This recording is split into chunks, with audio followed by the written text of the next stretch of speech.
ఒక ప్రత్యర్థి రాజకీయ పార్టీలో ఈ స్థాయిలో కేసులు పెట్టడం, ఈ స్థాయిలో నాయకుల్ని అరెస్టు చేయడం, అరెస్టు చేసిన తర్వాత కూడా ఇంకా బెయిల్ వచ్చేందుకు సిద్ధమవుతున్న సమయంలో మరికొన్ని కేసులు పెట్టి మళ్ళా ఆ కేసులు కూడా లోపలేసే ప్రయత్నం, ఇలాంటిది ఏపీ చరిత్రలో ఇప్పటివరకు ఈ ఏడాదిలో జరిగినంతగా ఎక్కడా జరిగే ఉండదు. ఇప్పుడు మాజీ మంత్రి కాకాని గోవర్ధన్ రెడ్డి మీద మళ్ళీ ఇంకో కొత్త కేసు రెడీ చేస్తున్నారు. ఆ కేసును ఎంత ఈజీగా, ఎంత పద్ధతిగా రెడీ చేస్తున్నారు, ఆ ఫిర్యాదు చేసిన వ్యక్తి ఎవరు, వైఎస్ఆర్సీపీ కేపీ పార్టీ ఏంటి, ఇవన్నీ కూడా చూడాలి. ఒక కాకాని గోవర్ధన్ రెడ్డి కాదు, ఆ కాకాని గోవర్ధన్ రెడ్డి ఎపిసోడ్లోకి వెళ్ళడానికి ముందు ఇలాంటివి ఈరోజు ఈ 2 రోజులు కూడా చాలా జరుగుతూ ఉన్నాయి. మన పొదిలి పర్యటనకు జగన్మోహన్ రెడ్డి వెళ్ళారు. అక్కడికి 40 మంది మహిళలు వచ్చారు. నల్ల బెలూన్లు తీసుకొని వచ్చారు, చెప్పులు విసిరారు. నిజానికి జగన్మోహన్ రెడ్డి పర్యటనలో 1000 మంది వచ్చే చోట అలాంటి పని చేస్తే ఏ స్థాయిలో జరగకూడని పరిణామాలు జరుగుతాయో పోలీసులకు తెలుసు. కానీ పోలీసులు వాళ్ళని అలో చేశారు. దీనిపైన ఈరోజు జగన్మోహన్ రెడ్డి కూడా ట్వీట్ పెట్టారు. అటు కేతిరెడ్డి పెద్దారెడ్డి కావచ్చు, తోపుదుర్తి ప్రకాష్ రెడ్డి కావచ్చు, వాళ్ళ మీద కూడా లేటెస్ట్గా పోలీసులు ఏమేం చేస్తున్నారో కూడా చూద్దాం. ఈరోజు జగన్మోహన్ రెడ్డి అయితే ఒక ట్వీట్ పెట్టారు ఆ అంశాలకి వెళ్ళడానికి ముందు. ఎన్సీబీఎన్ గారు పొగాకు పంటకు కనీస మద్దతు ధర లభించక రైతులు అన్యాయానికి గురవుతుంటే వారిని పరామర్శించి భరోసా ఇవ్వడానికి ప్రకాశం జిల్లా పొదిలి నేను వెళ్తే ఆ కార్యక్రమాన్ని డైవర్ట్ చేయడానికి మీరు కుట్ర చేయడం భావ్యమా? రైతులను పరామర్శించే ఈ కార్యక్రమానికి సంఘీభావంగా దాదాపు 40,000 మంది రైతులు ప్రజలు తరలివస్తే మేము వెళ్తున్న మార్గంలో మీరు 40 మంది టీడీపీ కార్యకర్తల్ని పెట్టి వారిని ఉసిగొల్పి రాళ్లు విసిరి గలాటా చేయించారు. కానీ ప్రజలు, రైతులు ఆ పన్నాగాన్ని అర్థం చేసుకొని అత్యంత సంయమనంతో వ్యవహరించారు. హింస సృష్టించడానికి మీరు పంపిన ఆ 40 మంది చేసిన దుశ్చర్యపై అక్కడున్న 40,000 మంది రైతులు, ప్రజలు ప్రతిస్పందించి ఉంటే ఏం జరిగి ఉండేది చంద్రబాబు గారు? రైతుల సమస్యపై గొంతెత్తితే దాన్ని డైవర్ట్ చేయడానికి మీరు అలా చేయడం దుర్మార్గం కాదా? పైగా ఉల్టా రాళ్ళు మీ వాళ్ళు విసిరితే మీరు ఉసుగొల్పిన మీ కార్యకర్తలు గొడవ చేసే ప్రయత్నం చేస్తే అన్యాయంగా రైతులపైన, ప్రజలపైన కేసులు పెడతారా? ఈ కార్యక్రమానికి వచ్చిన రైతులను, ప్రజలను రౌడీలుగా అభివర్ణించడం మీ దిగజారుడుతనం కాదా చంద్రబాబు గారు? రోమ్ చక్రవర్తి ఫిడేల్ వాయించినట్టుగా ఆ రైతుల సమస్యల్ని పట్టించుకోకుండా తిరిగి వారిపైనే ఎదురు కేసులు పెట్టడం మీకు మాత్రమే చెల్లుతుంది అని జగన్మోహన్ రెడ్డి విమర్శించారు. జగన్మోహన్ రెడ్డి చెప్పిన దాంట్లో అయితే ఒకటి వ్యాలిడ్ పాయింట్ ఉంది. 40,000 మంది, చంద్రబాబు నాయుడు గారు అయితే స్వయంగా 15,000 మంది వచ్చారు జగన్ పర్యటన, కానీ మొన్న చెప్పారు ప్రెస్ మీట్లో. వీళ్ళు 40,000 మంది అంటున్నారు. ఎంతమంది అయినా సరే 1000 మంది ఒక పర్యటనకు వస్తారు జగన్మోహన్ రెడ్డి అని తెలిసి, జగన్మోహన్ రెడ్డి వెళ్తే వస్తారని తెలిసినప్పుడు పోలీసులు ఆ 40 మంది మహిళల్ని ఎలా అలౌ చేశారు? అది కదా ప్రొవోకేట్ అంటే.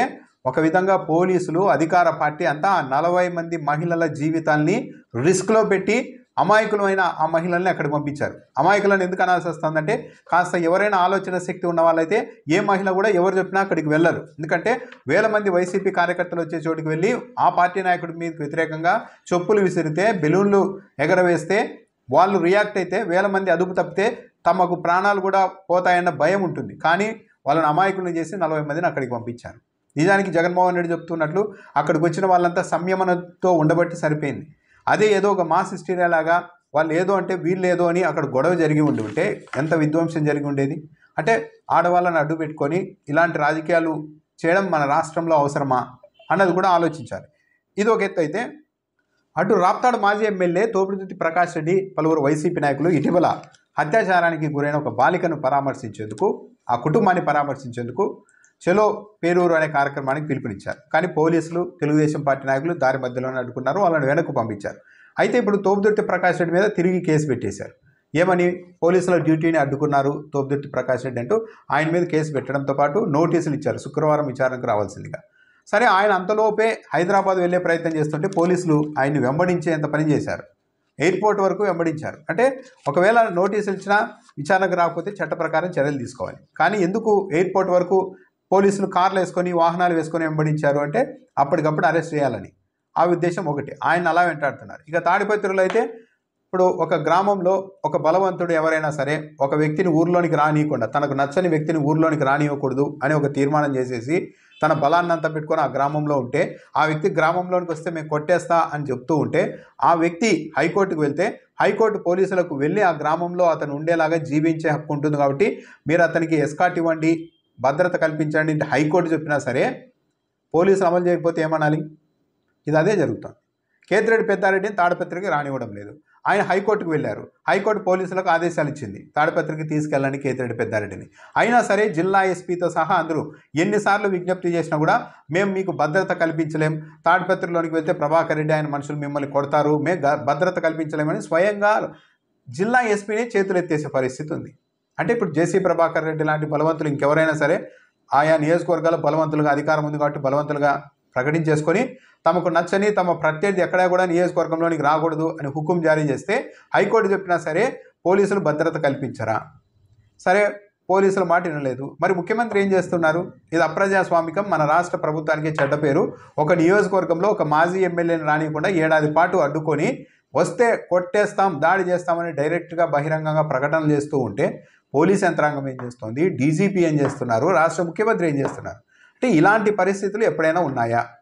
ఒక మాజీ ఎమ్మెల్యే నియోజకవర్గంలోనికి రావడానికి వీలు లేదు అని ఒక అధికార పార్టీ నాయకుడు చెప్పేస్తే హైకోర్టు కావచ్చు, పోలీసు వ్యవస్థ కావచ్చు, ఇంకెవరు ఏమీ చేయలేని పరిస్థితులు ఏర్పడితే ఇంతకంటే అరాచకం ఏముంటుంది? ఇదొక ఎత్తు అయితే మాజీ మంత్రి సర్వేపల్లి మాజీ ఎమ్మెల్యే మాజీ మంత్రి కాకాని గోవర్ధన్ రెడ్డి పైన ఇప్పుడే మైనింగ్ కేసు పెట్టి అరెస్ట్ చేసి లోపలేశారు. ఇప్పుడు మళ్ళీ ఆయనకి ఆ కేసులో బెయిల్ వస్తే బయటకు వస్తారని ఏమో కానీ మళ్ళీ ఇంకో కేసు రెడీ చేస్తున్నారు. ఈ కేసు ఏంటంటే 2024 ఎన్నికల సమయంలో సర్వేపల్లిలో ఒక చోట 2600 చిల్లర మద్యం బాటిళ్లు దొరికాయంట. ఆ మద్యం బాటిళ్ళన్నీ కాకాని గోవర్ధన్ రెడ్డి అనంట.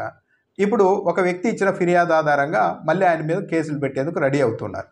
పైగా ఇక్కడ కూడా ఎస్సీ ఎస్టీ యాక్ట్ని ప్రయోగించేందుకు కూడా వ్యూహాత్మకంగానే పావులు గదుపుతున్నారనేది కూడా చాలా క్లియర్గా అర్థమవుతుంది. కాకాని గోవర్ధన్ రెడ్డి పైన ఫిర్యాదు చేసిన వ్యక్తి ఎవరు అంటే కూరపాటి విజయబాబు. ఈయన గత 2024 ఎన్నికల్లో సర్వేపల్లి నియోజకవర్గం నుంచి అసెంబ్లీకి పోటీ చేశారు. ఏ పార్టీ తరఫున? YSRCP KP party. ఇలా వైఎస్ఆర్సీపీ వైసీపీ ఇలాంటి దగ్గర పోలికలు ఉన్న పార్టీలన్నీ ఎందుకు రంగంలోనికి దిగుతాయి అన్నది అందరికీ తెలుసు. అంటే ఒక పార్టీని దెబ్బ కొట్టడానికి. ఈయన ఈ ఫిర్యాదు చేసిన Kurapati Vijaya Babu YSRCP KP party. YSRCP KP అంటే దానికి ఒక పెద్ద మీనింగ్ ఉంది అని అనుకోవాల్సిన అవసరం లేదు. ఆ పేరు వచ్చేలాగా అక్షరాలను ఎంపిక చేసుకున్నారు. వైఎస్ఆర్సీపీ అంటే ఏంటి అంటే young, senior, rich, common, people, Kings party అంట. అంటే వైఎస్ఆర్సీపీ అని వచ్చేలాగా పదాలన్నీ ఎంపిక చేసుకొని వచ్చి పెట్టుకున్నారు. అలా తీసుకొని వచ్చి ఆ పార్టీ పెట్టి ఆ పార్టీ తరఫున ఇతను పోటీ చేశారు. 100 ఓట్లు కూడా రాలేదు.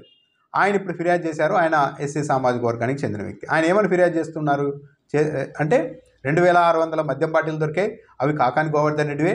ఇలాంటివి ఎన్నికల్లో పంచి ప్రజల్ని ప్రభావితం చేయడం సరికాదని నేను బహిరంగంగా మాట్లాడాను.